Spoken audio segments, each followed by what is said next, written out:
Creating lists of regularly spaced numbers is very common. We know how to create vectors by entering numbers, but what if we want to make the spacing 0.1 instead of 1? Our vector grows from 5 numbers to 41 numbers, and who wants to type in 41 numbers? Fortunately, there's a better way. We can create the same vector with just 3 numbers: the start value, the spacing, and the end value. Let's take a look at this example. We begin with a starting value, -2. The spacing is 0.1, and the end value is 2.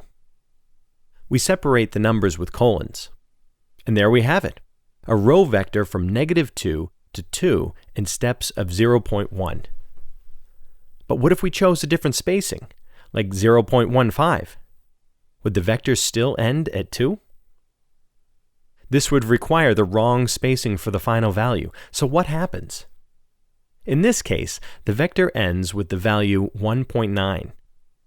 When using the colon operator, the defined starting value is included, and the vector will contain equally spaced numbers up to and possibly including the end value, but not beyond.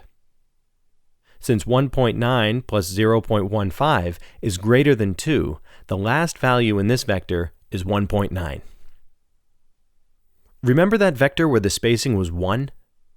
A spacing of 1 is so common there's a shortcut for it. We define only the start and end values separated by a colon to create the vector. A spacing of 1 is assumed. Now there's one last thing to be aware of. Perhaps you've already noticed that x is a row vector. What if our application calls for a column vector? No problem. 2 small changes will fix this.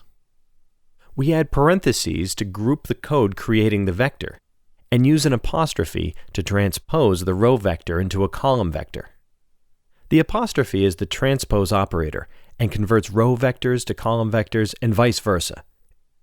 It also works on matrices. Go to MATLAB and create a few vectors yourself. Try changing the spacing and see when the vector includes the end value.